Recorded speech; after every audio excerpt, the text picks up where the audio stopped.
Mi prometida quiso tener un matrimonio abierto justo después del nacimiento de nuestro bebé, pero cuando empecé a salir con otras quiso cambiarlo todo. Desde el principio, siempre creí que Sofía y yo teníamos una relación sólida. No perfecta, claro, porque ninguna lo es, pero sí una donde había diálogo, respeto mutuo y la sensación de que, incluso en los momentos más complicados, podíamos sentarnos a hablar como adultos sin que ninguno intentara humillar o manipular al otro. Llevábamos casi 5 años juntos, convivíamos desde hacía 3, y aunque el embarazo no fue planeado, tampoco fue recibido con miedo ni con reproches.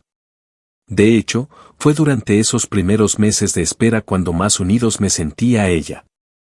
Asistí a cada ecografía, le cocinaba lo que se le antojara aunque fuera un desastre en la cocina, me empapé de libros sobre paternidad y cambié los videojuegos por listas de reproducción de canciones para bebés. Me esforcé porque genuinamente quería ser un buen papá, pero también porque me ilusionaba formar una familia con ella. No se trataba solo de estar ahí por compromiso, sino de construir algo juntos desde el amor y la voluntad, no desde el deber o el miedo. El parto fue una experiencia agotadora, intensa y, al mismo tiempo, profundamente hermosa. Cuando por fin tuvimos a nuestra hija en brazos, los dos lloramos como niños. Recuerdo perfectamente cómo me tomó de la mano mientras la bebé lloraba y me dijo entre suspiros, esto es real, somos una familia. Esa frase se me quedó grabada porque, en ese momento, sentí que todo lo que había soñado estaba ahí, delante de mí. Pensé que ese sería el inicio de un capítulo más fuerte en nuestra historia, que nos volveríamos aún más cercanos, más cómplices, más equipo. Lo que no sabía era que, para ella, ese instante marcaría el principio de un desapego disfrazado de liberación. Pasamos 3 días en el hospital. Durante ese tiempo, ella estuvo cansada, sí, pero también distante. No notoriamente agresiva, ni fría de forma evidente, pero sí menos conectada de lo habitual. Achacaba eso al cansancio físico y emocional que implica un parto, y no quise presionarla con preguntas ni suposiciones. Pensé que lo mejor era esperar a llegar a casa, retomar la rutina poco a poco, apoyarnos en todo lo que pudiéramos y dejar que el tiempo y el descanso pusieran las cosas en orden. Yo estaba tan enfocado en atender cada detalle, los pañales, la comida, las visitas, las madrugadas, los cólicos, que no vi venir el desvío que estaba tomando todo. En mi mente había una sola prioridad, cuidar a mi hija y cuidar a Sofía, y me parecía que eso ya era bastante para un solo ser humano. El golpe me lo dio una noche que jamás olvidaré. Llevábamos apenas 4 días en casa. La bebé dormía, por fin, tras una maratón de llanto inconsolable que nos había dejado a ambos arrastrándonos por el pasillo. Eran cerca de las 3 de la madrugada, la casa estaba en penumbra, y yo calentaba un biberón cuando Sofía, sentada en la mesa de la cocina con una taza de té entre las manos, me soltó sin rodeos. He estado pensando en algo, creo que deberíamos considerar tener una relación abierta. Me tomó unos segundos procesarlo. Pensé que había escuchado mal por el agotamiento. Tal vez se refería a hablar con más libertad, a ir a terapia, a abrirnos emocionalmente, no lo sé. Pero ella, sin cambiar el tono ni mostrar duda alguna, repitió, quiero que tengamos un matrimonio abierto. No es porque no te ame, es porque necesito sentir que sigo siendo dueña de mí misma. Sentí como si alguien me hubiese echado un balde de agua helada en la espalda. No supe qué decir al principio. Me limité a mirarla, esperando algún gesto que indicara que era una broma mal calculada, una expresión exagerada de su ansiedad posparto, algo que no fuese real. Pero no. Ella estaba completamente seria, como si me estuviera proponiendo cambiar de proveedor de internet o remodelar la sala. Me explicó que el embarazo, el parto, las visitas constantes, los cambios hormonales y el miedo a perder su individualidad la habían hecho reflexionar sobre lo que quería para sí misma, y que no se trataba de dejarme ni de buscar aventuras, sino de explorar. Esa fue la palabra exacta que usó, explorar. Le pregunté si esto lo había pensado antes de que naciera la bebé o si era algo nuevo, algo que había surgido con las hormonas, la presión o la falta de sueño. Me dijo que lo venía meditando desde hacía meses, pero que no quería arruinar el embarazo con esa conversación. Le respondí, con el poco temple que pude mantener, que la conversación lo arruinaba todo ahora. Ella insistió en que muchas parejas lo hacían, que no significaba el fin de lo nuestro, que incluso podía fortalecernos. Y remató con la joya de la noche: si realmente confiamos el uno en el otro, esto no debería ser un problema. Quise gritarle, preguntarle si se había vuelto loca, si de verdad creía que era el momento ideal para jugar con la estabilidad emocional de una familia recién formada. Pero me contuve. No por miedo, ni por debilidad, sino porque la bebé dormía a metros de nosotros, y lo último que quería era despertarla con una pelea absurda. Le dije que necesitaba tiempo para pensar y me fui al cuarto de la niña. Me senté en una silla y me quedé mirando su carita dormida por horas, sintiendo como todo en mi cabeza se desmoronaba y se reconstruía al mismo tiempo. Lo más insólito es que al día siguiente, cuando volví a sacar el tema esperando que se retractara, que dijera que había sido el agotamiento, me recibió con una pizarra blanca en la mano. «Podemos hacer reglas», me dijo. «Cosas claras, sin involucrar a las mismas personas, total honestidad, nada de traer a nadie a casa, y siempre avisarnos antes de ver a alguien». Me ofreció un marcador y me pidió que anotara lo que yo necesitara para sentirme seguro. En ese momento entendí que no era un impulso, no era una crisis hormonal ni una idea pasajera, era un plan. Frío, premeditado, ejecutado con toda la calma del mundo. Y yo, como idiota funcional, como padre primerizo aterrado de destruirle el hogar a mi hija, terminé aceptando. No por deseo, ni por convicción, sino porque en mi cabeza sonaba peor la idea de una separación en pleno posparto que la de compartir mi relación con terceros. Pensé que tal vez, si accedía, ella vería que estaba dispuesto a todo por conservar lo nuestro, que no necesitaba nada más. Me equivoqué. Lo que vino después me enseñó que hay límites que, una vez cruzados, no se pueden desandar, y que hay personas que solo buscan libertad hasta que esa misma libertad ya no las tiene en el centro. Actualización 1. 2 semanas después, cuando todo el mundo a nuestro alrededor seguía babeándose por la ternura de la bebé y preguntando si ya habíamos dormido aunque fuera una noche entera. Yo caminaba por la casa con una mezcla de agotamiento crudo y confusión emocional que no sabía cómo nombrar. No estaba triste exactamente, ni tampoco enojado de forma explosiva. Era algo peor, una especie de desconcierto constante, como si no supiera muy bien qué estaba haciendo ni para quién lo hacía. La rutina con la bebé seguía siendo intensa, cambios de pañales cada 2 horas, biberones eternos, pañitos, visitas, revisiones médicas, y, mientras tanto, yo fingía que todo lo demás estaba bajo control. Que la conversación de esa madrugada en la cocina no me perseguía cada vez que Sofía se arreglaba para salir. Que la idea de que mi prometida estuviera allá afuera explorando no me retumbaba en la nuca cuando me quedaba solo en la sala a media luz, escuchando el goteo del lavaplatos y el zumbido del monitor del bebé. La primera vez que Sofía salió fue una noche de viernes. Había dicho que iba a cenar con un amigo de la universidad, alguien con quien había hablado mucho durante el embarazo por mensajes y que, según ella, siempre le había parecido un tipo fácil de conversar, sin presiones. Yo le pregunté si eso significaba que iban a una cita y, sin ni siquiera pestañear, respondió que sí, que quería ver cómo se sentía al estar en ese tipo de espacio otra vez, después de tanto tiempo centrada solo en la maternidad. Me costó tragarme el nudo en la garganta, pero no dije nada. La vi arreglarse como no lo hacía desde hacía meses, blusa nueva, maquillaje ligero, perfume discreto pero reconocible, y supe que no era solo una salida cualquiera. No tenía sentido hacerme el tonto. Ella no necesitaba aire fresco. Estaba construyendo otra narrativa a la que yo no pertenecía. Esa noche fue un punto de quiebre. Mientras ella estaba afuera explorando, yo me quedé en casa con la bebé dormida sobre mi pecho, sintiendo como mi cuerpo entero se tensaba con cada hora que pasaba sin noticias. No porque creyera que estaba en peligro ni nada por el estilo, sino porque me dolía aceptar que no me necesitaba. No para sentirse viva, no para sentirse deseada, no para sentirse libre. Me escribió un ya llego a las 11:38 de la noche y regresó a la casa a eso de la medianoche. Olía al mismo perfume de cuando se fue, pero había algo distinto en su forma de caminar, una especie de ligereza, de seguridad silenciosa que no me miró a los ojos cuando me dijo gracias por cuidar a la bebé. Estuvo bien la noche. Se metió al baño, se duchó y no mencionó nada de lo que había pasado. Ni detalles, ni anécdotas, ni reflexiones. Simplemente pasó página.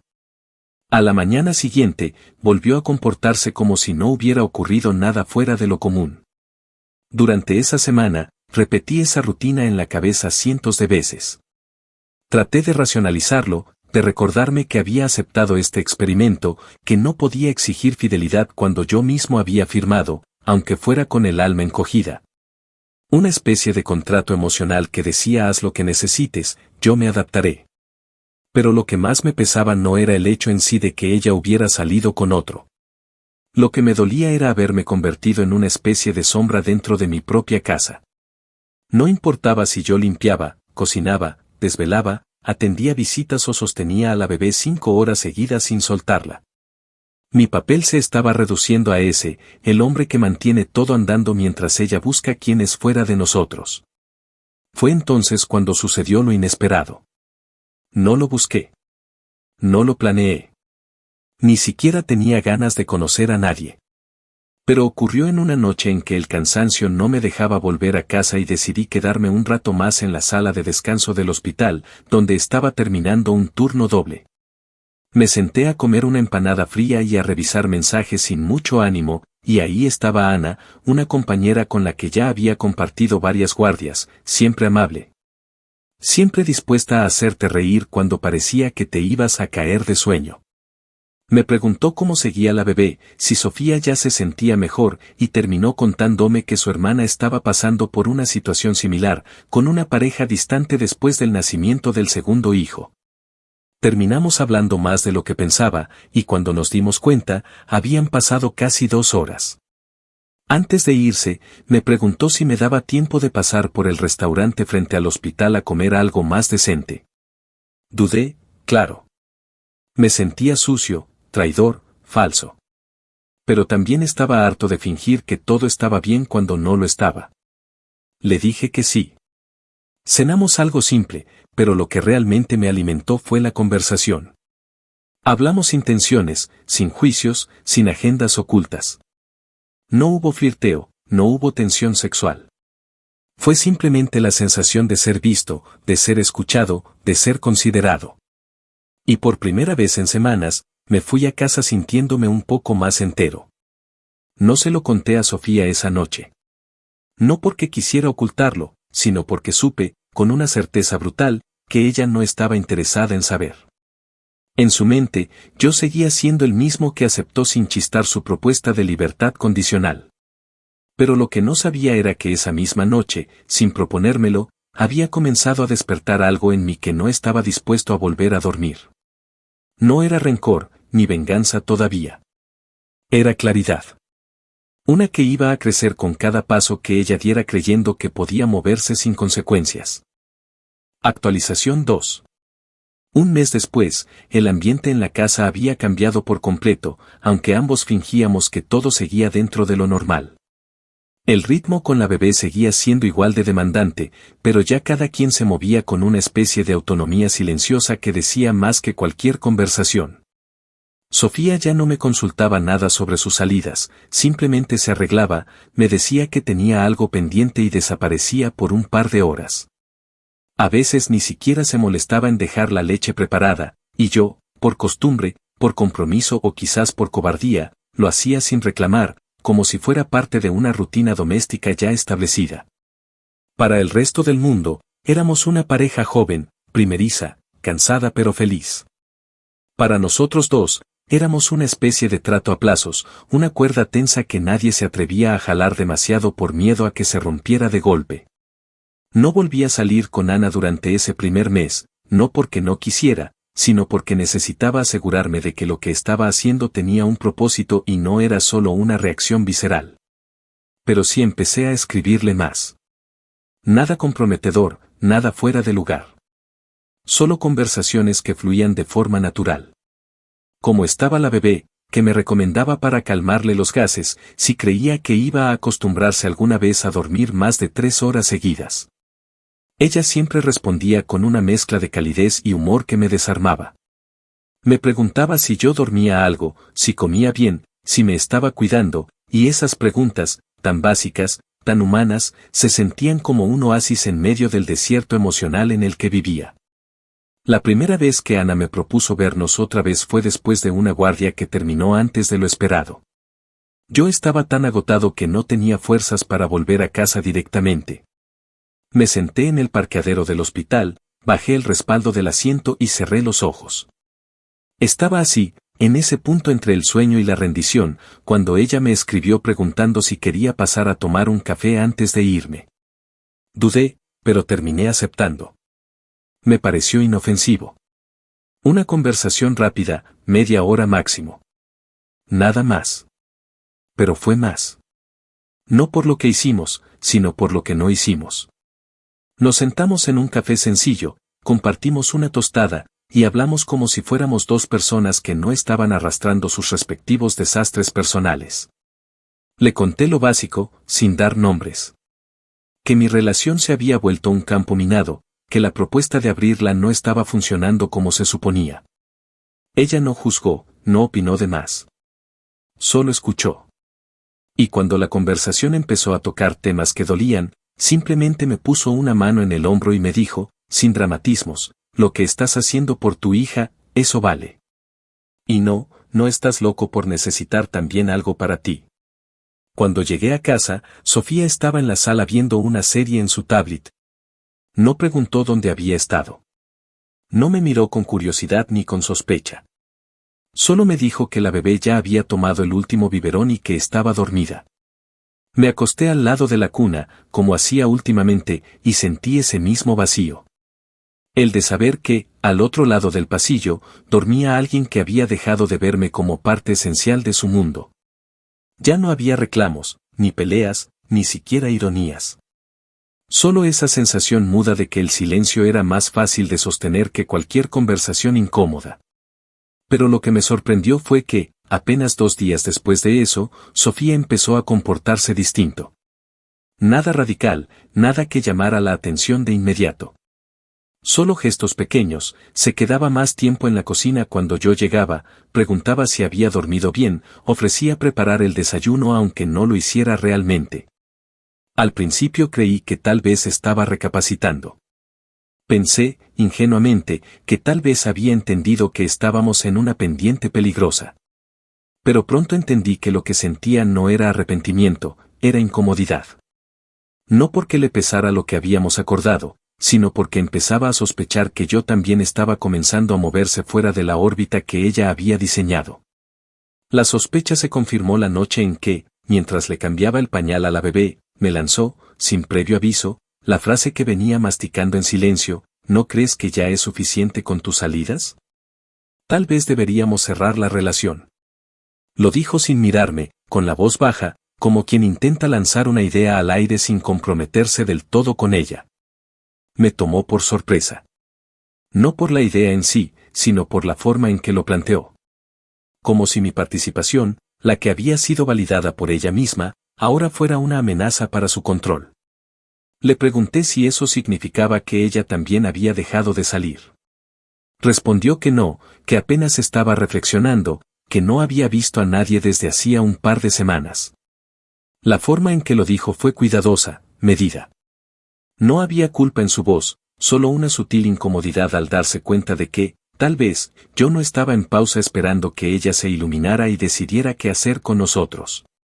Me limité a recordarle que esto había sido idea suya desde el inicio. Que si de verdad quería cerrar esa etapa, lo justo era que ambos tuviéramos derecho a decir cuándo y cómo. No dijo nada más esa noche. Se acostó sin despedirse, sin una palabra, sin una mirada. Yo me quedé en la sala, con el monitor del bebé brillando en azul, sintiendo que algo se acababa de romper, no por lo que dijimos, sino por lo que ambos callamos. Desde ese día, empezó una especie de guerra silenciosa. No hubo gritos, ni reproches abiertos, pero sí una tensión constante. Sofía se volvió más vigilante. Revisaba mi celular con la excusa de ver las fotos nuevas de la bebé. Preguntaba con tono casual si seguía hablando con gente del trabajo. Se ofrecía a ir al mercado sola, pero regresaba tarde y con el maquillaje retocado.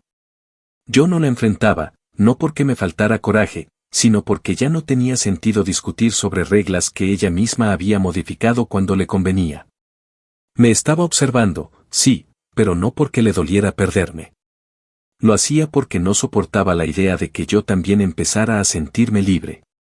Y ahí fue cuando supe que esto no se trataba de apertura, ni de exploración, ni de redescubrirse.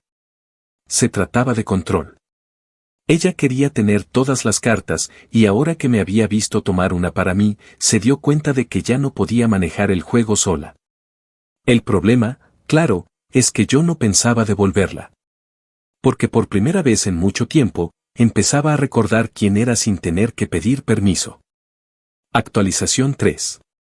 3 meses más tarde, la fachada de cordialidad que habíamos sostenido con pinzas empezó a desmoronarse, no con un grito ni con un portazo, sino con una visita aparentemente inofensiva que desató todo lo que ambos llevábamos acumulando en silencio.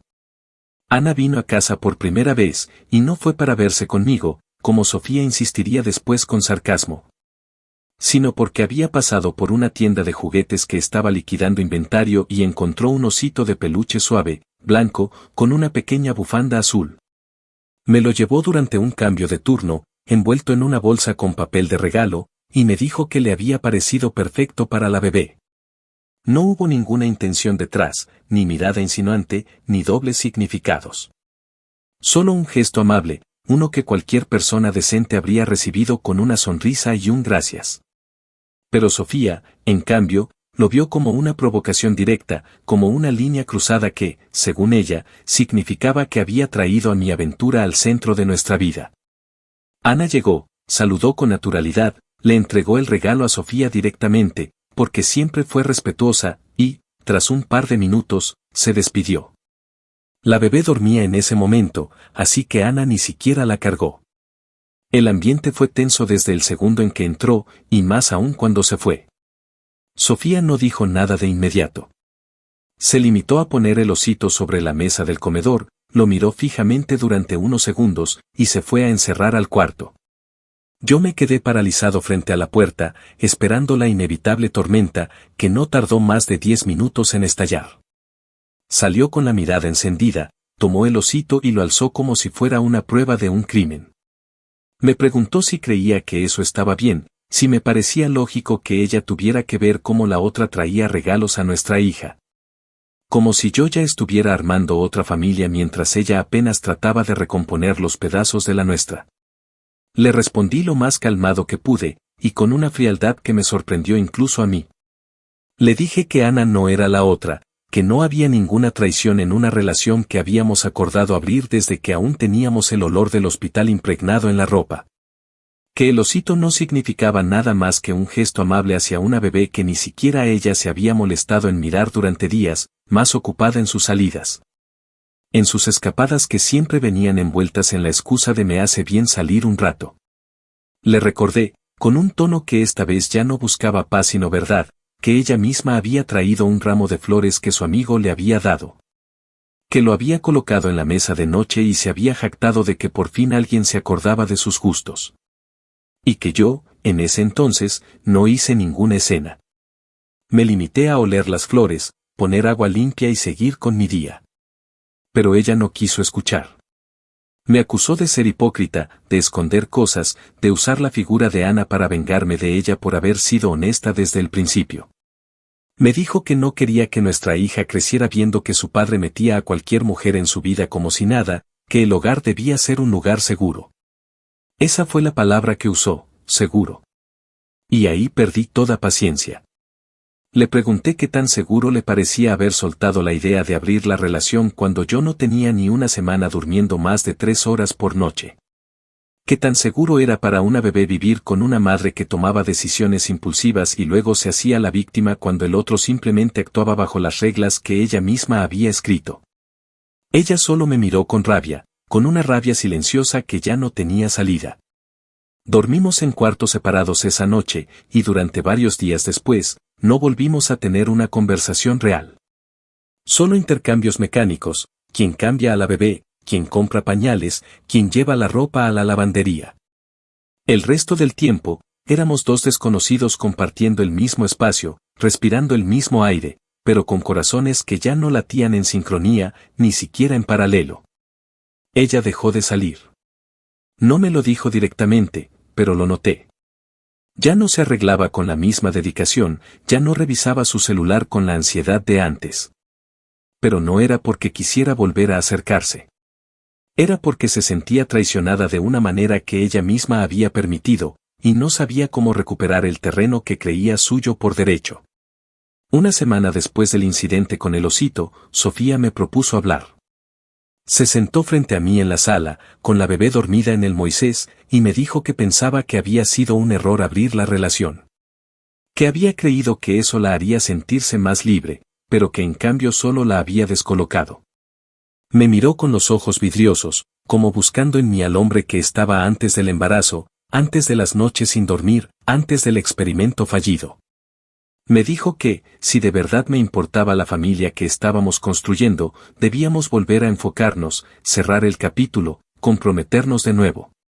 Yo la escuché sin interrumpirla, sin mostrar ninguna emoción. Cuando terminó, respiré hondo y le dije que entendía lo que sentía, pero que la libertad no es una puerta que se cierra solo porque ya no conviene. Que cuando uno decide abrir algo tan frágil como una relación, debe estar dispuesto a asumir lo que venga, aunque lo que venga no sea lo que uno imaginaba. Y que si ella quería cerrar todo, bien, pero no bajo la ilusión de que yo iba a fingir que nada pasó. Le dije que había aprendido a no moverme solo a su ritmo, que ya no podía obedecer cada giro de su brújula emocional sin cuestionarlo. Y lo más importante, que si íbamos a continuar, sería con condiciones nuevas, no las suyas, no las mías, sino una donde ambos tuviéramos claro quiénes éramos y que estábamos dispuestos a tolerar. Ella no respondió. Solo se levantó, fue al cuarto y cerró la puerta. Esta vez sin golpes, sin rabia. Solo la puerta, lenta, callada, como una aceptación amarga de que ya no controlaba el tablero. Y yo me quedé ahí, con la bebé dormida, el osito blanco en mis manos y una certeza que ya no podía negarme, ese experimento que había empezado con promesas de libertad. En realidad había sido su intento de tener todo sin renunciar a nada. Pero la diferencia es que ahora, por fin, yo también estaba aprendiendo a elegir. Actualización 4. 6 meses después del nacimiento de nuestra hija, el aire en la casa ya no olía a ternura ni a inexperiencia, sino a desgaste y contención. Cada rincón parecía impregnado de conversaciones no dichas, de reproches contenidos, de silencios prolongados que se volvían cuchillos invisibles entre nosotros. La bebé empezaba a gatear y a balbucear sus primeros sonidos, y mientras todos a nuestro alrededor se derretían con videos, fotos y las frases típicas de «qué rápido crecen», yo vivía sumido en una rutina donde lo único que crecía era la distancia entre Sofía y yo. Dormíamos en la misma casa, pero no en la misma habitación. Comíamos en la misma mesa, pero rara vez a la misma hora. Y si compartíamos la sala, era solo por minutos fugaces, mientras alguno tenía a la bebé en brazos y el otro miraba el celular con los ojos perdidos, como si intentara teletransportarse a otro lugar. Para entonces, ya no hablábamos de la relación como tal. Lo del método abierto se había archivado sin ceremonias, sin cierre oficial. Sofía dejó de mencionarlo, como si al ignorarlo pudiera borrar todo lo que desencadenó. Yo, por mi parte, dejé de pedir explicaciones. No por falta de interés, sino porque entendí que nada que viniera de ella en ese punto iba a ser transparente. Desde el episodio del osito, su forma de moverse por la casa se volvió más contenida. No era sumisión, sino un tipo de orgullo herido que se disfraza de dignidad. Quería que pensara que había recuperado el control, que estaba siendo la madre perfecta, la pareja racional que ya no se dejaba llevar por impulsos. Pero lo que más me quedó claro con el pasar de los días fue que, aunque su cuerpo estaba ahí, su voluntad estaba cada vez más lejos. Y lo irónico era que, por primera vez en mucho tiempo, yo ya no me sentía culpable por eso. Había dejado de intentar ganarme su aprobación. Me enfoqué en la bebé. La levantaba todas las mañanas, le preparaba su comida, organizaba la ropa que ya le quedaba pequeña, la llevaba al pediatra, anotaba sus horarios, y empecé, sin decirle nada a nadie. A registrar todo en un cuaderno digital, fechas, vacunas, visitas al médico, turnos nocturnos, incluso gastos del hogar que cubría casi por completo. No era por paranoia. Era por instinto. Sabía que algo se avecinaba, algo que ella estaba cocinando en silencio y que eventualmente iba a explotar. Porque Sofía, por muy hábil que fuera con el discurso del yo solo quiero lo mejor para nuestra hija, nunca aceptaba perder terreno sin intentar recuperarlo por otra vía. Fue durante una consulta pediátrica cuando ese presentimiento se volvió certeza. Yo había ido solo con la bebé porque Sofía dijo estar resfriada esa mañana. Al salir del consultorio, me encontré con una vieja amiga de su madre que no veía desde hacía años. Me saludó con una sonrisa incómoda y me dijo, casi sin quererlo, Sofía me contó que están pasando por una crisis, pero que tú ya estás viendo a alguien. Qué duro para ella. Me quedé en blanco. No porque fuera mentira, sino porque nunca se me cruzó por la cabeza que ella fuera a victimizarse ante su entorno sin contar todo el contexto. En su versión, yo era el que se había aprovechado del cansancio posparto para desconectarme emocionalmente y buscar consuelo en otra parte. No mencionó la pizarra blanca, ni las salidas con su amigo de universidad, ni el reclamo absurdo por un peluche.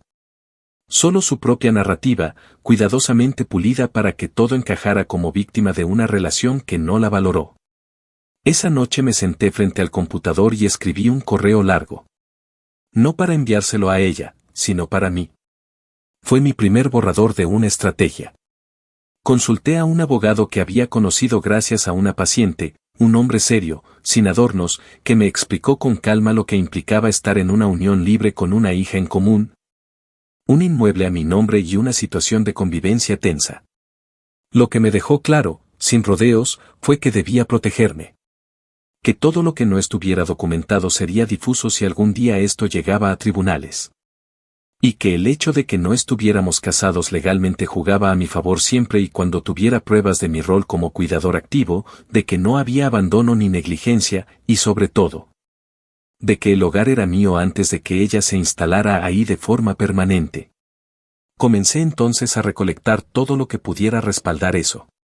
Recibos de compra de la cuna, de la leche, de los pañales, de las consultas médicas. Capturas de los chats donde ella me pedía que anotara mis salidas por transparencia. Fragmentos de conversación donde ella misma proponía la apertura de la relación.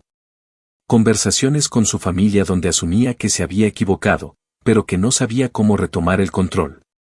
No se trataba de venganza en ese momento, sino de blindarme. De dejar claro que si ella decidía moverse en la dirección que intuía, yo iba a estar preparado. La tensión estalló oficialmente en una comida familiar. Ella había invitado a sus padres para conversar, según me dijo. Yo asumí que era para poner las cartas sobre la mesa, reconocer errores, quizá trazar un nuevo comienzo. Pero en cuanto terminamos de comer y su padre se sirvió el primer café, Sofía soltó su discurso. Con voz pausada, con un tono perfectamente ensayado, les dijo que estábamos teniendo diferencias serias, que el proyecto de boda estaba en pausa, y que estaba preocupada por la estabilidad emocional de nuestra hija. Que últimamente me notaba desconectado, distante, saturado. Que temía que esa desconexión afectara el bienestar de la bebé. Y como quien lanza la carnada, terminó diciendo, no sé si es buena idea seguir conviviendo bajo la misma rutina cuando no sabemos si seguimos siendo una pareja. No le contesté ahí mismo.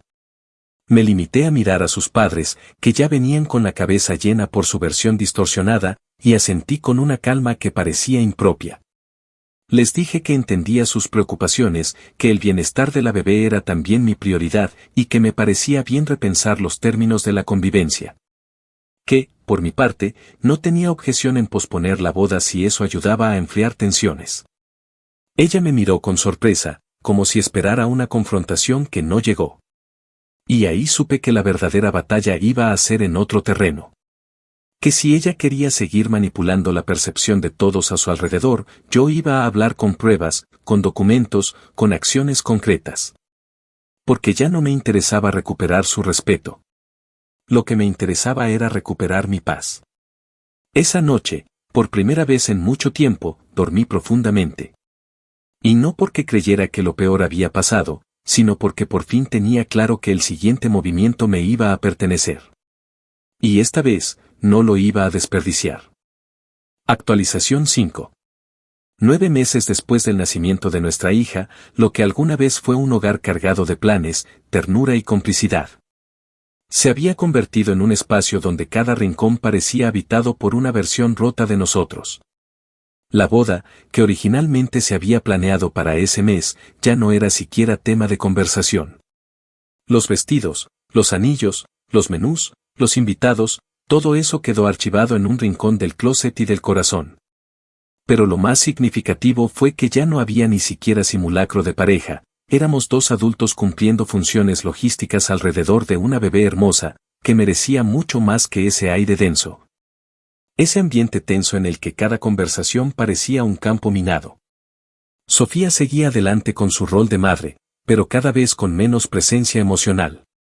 Decía las frases correctas, cumplía con las visitas médicas, cargaba a la bebé con ternura mecánica, pero ya no había brillo en su mirada, ni en su voz, ni en su presencia. Lo curioso es que eso no la hacía más frágil, sino más peligrosa. Había pasado de ser la mujer confundida que proponía explorar a la mujer que intentaba recuperar su imagen pública a toda costa, aunque eso implicara reescribir la historia a su conveniencia. Ante sus padres y algunos amigos cercanos, ella era ahora una figura heroica, una madre que se sacrificaba en silencio, que luchaba por mantener a flote una relación con un hombre que, según insinuaba, estaba emocionalmente ausente y distraído con otros intereses. Nunca lo decía con palabras directas, pero soltaba frases cargadas de doble filo que, juntas, construían una narrativa totalmente ajena a la realidad. Yo me mantuve en silencio durante meses. No porque aceptara esa versión, sino porque necesitaba el tiempo suficiente para terminar de construir lo que ya se había convertido en un plan minucioso. Tenía copias impresas y digitales de cada conversación clave, recibos organizados por fechas, listas de tareas domésticas que había asumido, horarios detallados de mis turnos con la bebé. Pruebas de que había solicitado ajustes laborales para poder estar más tiempo en casa, incluso capturas de conversaciones con ella donde me pedía que fuera más flexible mientras se reencontraba consigo misma. Y, en contraste, tenía también pruebas de sus ausencias, sus excusas y de cómo manipulaba a su entorno. La última pieza de mi preparación llegó cuando logré vender la casa. No fue algo que hice impulsivamente. La propiedad estaba a mi nombre desde antes de conocerla, y aunque legalmente ella vivía allí como parte de nuestra familia, el inmueble no tenía ningún vínculo jurídico con ella. Tras meses de consultar con abogados y revisar las implicaciones legales, inicié un proceso de venta privado y silencioso. Lo hice con calma, sin alarmas, sin comentarios en voz alta. Me reuní con compradores serios, firmé documentos a nombre de un fideicomiso temporal, y pacté una fecha de cierre que coincidiera con lo que iba a ser, según ella, el momento de sentarnos a redefinir todo. La sincronía no fue casual. Fue estratégica. La noche elegida fue una cena familiar que Sofía organizó con la excusa de limpiar el aire antes de tomar una decisión definitiva sobre nuestro futuro. Vinieron sus padres, un par de tíos y su hermana mayor. La mesa estaba impecable, la comida servida con detalle, y la bebé, como siempre, era el centro de todas las miradas. Todo estaba orquestado para que pareciera una reunión de reconciliación, como si aún hubiera algo que salvar. Ella se vistió con esmero, sonrió todo el tiempo y habló con voz suave, casi melancólica, dejando caer frases como sé que ambos hemos cometido errores o esto no es una acusación, solo quiero claridad para todos. Esperó hasta el postre para soltar su discurso. Se levantó con la copa en la mano y dijo que, aunque todavía había cariño, ella sentía que nuestras diferencias eran insalvables. Que no tenía intención de pelear por nada, pero que necesitaba dar un paso al costado por el bienestar de nuestra hija. Que, sin importar lo que decidiéramos, esperaba que yo fuera considerado y justo con las decisiones materiales y familiares. Sus palabras eran suaves, pero tenían filo. Quería que todos los presentes entendieran que si se iba de la casa, lo hacía como mártir, como víctima. Y que si algo se complicaba después, era porque yo había sido frío, distante o inflexible. Ahí fue cuando respiré hondo y hablé yo. No subí el tono. No golpeé la mesa. Solo saqué mi laptop, la conecté al televisor y abrí una presentación que había preparado con semanas de anticipación. En ella estaban los registros de mis horarios de cuidado de la bebé, las cuentas pagadas con mis ingresos, los chats donde ella proponía abrir la relación, y el detalle exacto de las veces que yo cubrí todas las tareas del hogar sin ningún tipo de ayuda o compañía. Incluí capturas de nuestras conversaciones sobre la libertad, sus salidas con amigos y las veces que me pidió que no la juzgara porque estaba reencontrándose. Sofía intentó interrumpirme, pero no lo permití. Su madre se llevó la mano a la boca. Su padre, incómodo, se removía en la silla. Su hermana bajó la mirada. Cuando terminé, saqué un sobre manila y lo puse sobre la mesa. Contenía la confirmación de la venta de la casa. Les dije que el nuevo propietario firmaría en 2 semanas, que la propiedad estaba oficialmente fuera de mi nombre y dentro de un fideicomiso temporal a nombre de nuestra hija, que viviría conmigo. Y que ya estaba contemplado un plan de custodia que garantizaba que Sofía no quedaría fuera de la vida de la niña, pero que tampoco tendría control alguno sobre el hogar o los bienes. Le entregué una copia del acuerdo preliminar de custodia, donde se establecía que yo asumiría la mayoría del tiempo de crianza, y ella tendría visitas estructuradas, con flexibilidad según disponibilidad y estabilidad emocional. Fue entonces cuando se quebró. No gritó. No lloró con escándalo. Solo me miró con una mezcla de asombro y rabia seca. Como si recién entendiera que yo ya no estaba reaccionando, sino actuando. Que no estaba improvisando, sino ejecutando. Que había tomado el control mientras ella aún creía que jugaba sola. Le di 45 días para desalojar la casa, como dictaba el contrato de compraventa. No tenía que irse de inmediato, pero tampoco podía quedarse a intentar sabotear nada. Le ofrecí ayuda para el traslado, incluso la posibilidad de mantener un espacio fijo para las visitas a la bebé durante los primeros meses, para que la transición no fuera violenta. Todo estaba pensado. Todo estaba cubierto. No dejé ni un solo cabo suelto. Cuando se fue esa noche, lo hizo sin hablarme. Subió a la habitación, empacó algunas cosas y durmió en el sofá. Yo me quedé en el cuarto con mi hija, sintiendo por primera vez en muchos meses una sensación de libertad real. No una libertad sexual, no un permiso para explorar, sino una libertad emocional. La de haberme sacado de encima el peso de una historia que ya no era mía. La de haber demostrado, con hechos y sin necesidad de escándalos, que quien juega con fuego no siempre se quema, a veces simplemente se queda sin nada cuando el otro decide dejar de apagar el incendio por ella. Actualización final. 1 año completo había pasado desde aquella noche en que sostuve por última vez un diálogo con Sofía en un entorno donde, por primera vez, los papeles habían cambiado. Ya no era yo el hombre temeroso de romper el equilibrio, el que aceptaba condiciones confusas para no empeorar las cosas, ni ese que sacrificaba su dignidad en nombre de una estabilidad que ya no existía. Esa versión mía, la que permitía que las decisiones importantes fueran impuestas sin consultarme, había quedado enterrada el día que firmé la venta de la casa y presenté mi plan de custodia. Desde entonces, cada paso que di fue firme, medido y centrado en una sola prioridad, mi hija. Todo lo demás, la rabia, la decepción, la herida emocional, se fue diluyendo poco a poco entre pañales, biberones, libros de cuentos y noches enteras sentado al borde de la cuna, viendo cómo su respiración pausada me devolvía un propósito que no dependía de nadie más. Sofía se fue antes del plazo establecido. No dijo adiós, ni agradeció, ni pidió una segunda oportunidad. Simplemente hizo las maletas una mañana, dejó una nota breve en la mesa del comedor, donde decía que esperaba que algún día pudiera entender su versión de las cosas, y se marchó con su padre en un vehículo cargado de cajas, sin mirar atrás. Desde entonces, vive en casa de sus padres y, según lo que me han contado amigos en común, ha intentado retomar el control de su narrativa, contando una historia donde ella se presenta como víctima de una separación provocada por mi frialdad y por una relación emocional que tuve con otra mujer en el peor momento de nuestra vida. Es curioso cómo la memoria puede adaptarse a las conveniencias cuando uno se niega a reconocer sus errores. Aún así, no he contraatacado en público. No me hace falta. La verdad, con el tiempo, se abre paso sola, sin necesidad de empujones. Legalmente, todo quedó claro. La custodia fue determinada en un modelo que favorece mi presencia en un 70%, respaldado por los documentos que entregué y por el testimonio de mi entorno más cercano, incluido el de Ana, que aceptó declarar como testigo sobre mi involucramiento directo y constante en la crianza de la bebé desde el día 1. No hubo necesidad de hacer de ese proceso una guerra, todo fue limpio, documentado, sereno. Eso fue lo que más descolocó a Sofía, que no le devolviera fuego por fuego, que no gritara ni buscara protagonismo, sino que simplemente cerrara las puertas con un seguro firme y sin escándalos. El juez valoró cada detalle, y al final, la decisión fue justa para todos, menos para quien creyó que podía reescribir la historia sin consecuencias.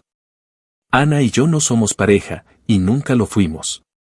Lo que hubo entre nosotros fue algo más simple y más honesto, complicidad sin condiciones, apoyo genuino, afecto que nunca buscó ocupar un lugar que no le correspondía. Con el tiempo, nuestra relación se volvió más cercana, pero siempre cuidando de no mezclar afectos mientras yo aún atravesaba el proceso legal y emocional con Sofía. Hoy en día, Ana es una presencia importante en la vida de mi hija, aunque no de manera formal. Es la tía que llega con cuentos nuevos, que le canta canciones en las tardes, que la acompaña a caminar por el parque mientras yo organizo la mochila para la guardería.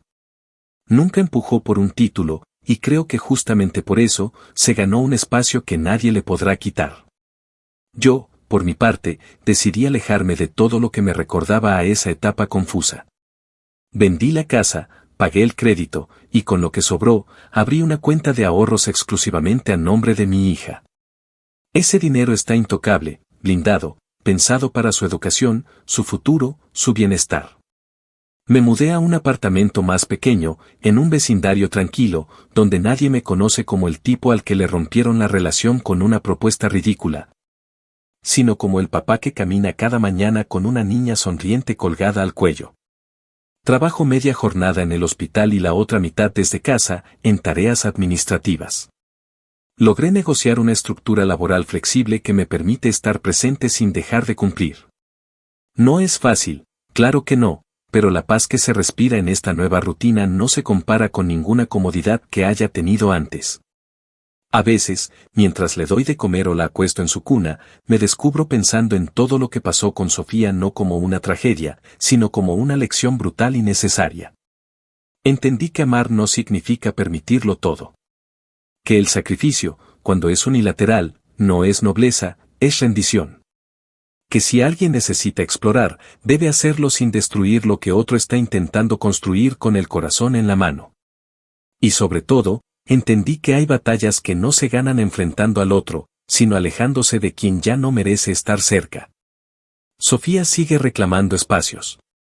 A veces manda correos formales, otras veces notas cargadas de culpa encubierta. Habla de lo que pudo haber sido, de lo que tal vez podamos replantear. Nunca se disculpó del todo, nunca reconoció que su propuesta detonó una cadena de eventos que nos llevó a esta distancia. Y ya no espero que lo haga. No necesito un cierre dramático ni una disculpa lacrimógena. El único cierre que necesito me lo da mi hija cada vez que me dice papá con esa mezcla de risa, baba y amor absoluto que no pide condiciones ni daña a nadie para sentirse libre. Al final, no fue una venganza ruidosa. No hubo exposiciones públicas, ni infidelidades descubiertas en una pantalla gigante, ni audios enviados al grupo familiar.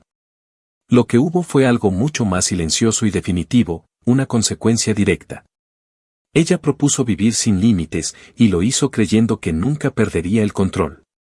Lo que no previó fue que, mientras ella probaba qué tan lejos podía estirar la cuerda, yo aprendía a soltarla. No por rencor, sino por dignidad. Porque hay amores que se pierden el día que empiezan a probar si el otro se queda incluso cuando ya no vale la pena quedarse.